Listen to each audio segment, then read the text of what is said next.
Hi, boys.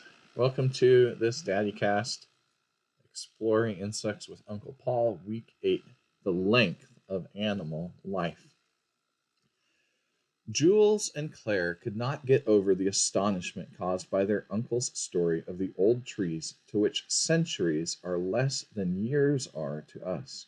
Emile, with his usual restlessness, led the conversation to another subject. And animals, uncle, asked he, how long do they live? Domestic animals, was the reply, seldom attain the age that nature allows them. We grudge them their nourishment, overtire them, and do not give them proper shelter. And then we take from them their milk, fleece, hide, flesh, in fact, everything. How can you ever grow old when the butcher is waiting for you at the stable door with his knife? Useless to speak of these poor victims of our need. To give us long life, they do not live out their time. Supposing that an animal is well treated, that it suffers neither hunger nor cold, that it lives in peace without excessive fatigue, without fear of knacker or butcher. Under these good conditions, how many years will it live? Let us begin with the ox. Here is a robust one, I hope. What chest and shoulders! And then that big square forehead with its vigorous horns around which the strap of the yoke goes.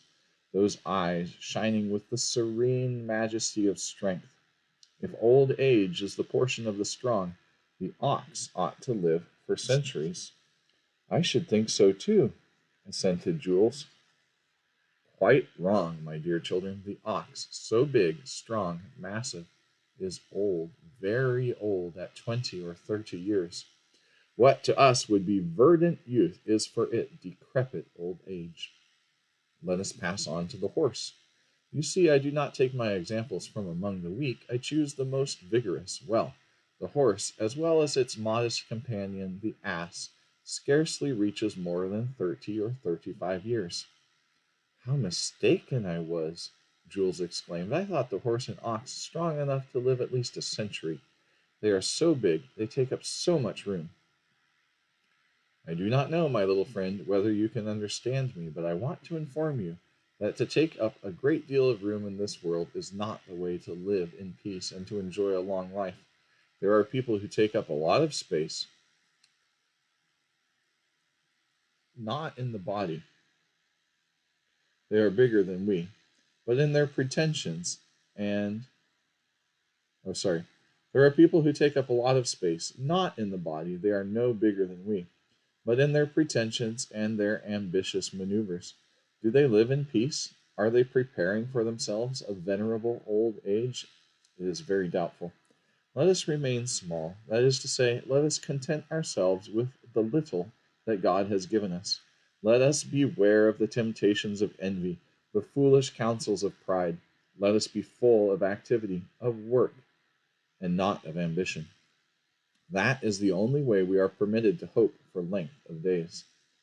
Let us return without delay to our animals. Our other domestic animals live a still shorter time. A dog at 20 or 25 years can no longer drag himself along. A pig is a tottering veteran at 20. At 15 at the most, a cat no longer chases mice. It says good-bye to the joys of the roof and retires to some corner of a granary to die in peace. The goat and the sheep at 10 or 15 touch extreme old age. The rabbit is at the end of its skein at 8 or 10, and the miserable rat, if it lives 4 years, is looked upon among its own kind as a prodigy of longevity. Would you like me to tell you about birds? Very well. The pigeon may live from 6 to 10 years, the guinea fowl, hen, and turkey 12. A goose lives longer. It is true that in its quality of goose it does not worry. The goose attains 25 years, and even a good deal more. But here is something better. The goldfinch, sparrows, birds free from care, always singing, always frisking, happy as possible with a ray of sunlight in the foliage and a grain of hemp seed, live as long as the gluttonous goose and longer than the stupid turkey. These very happy little birds live from 20 to 25 years, the age of an ox.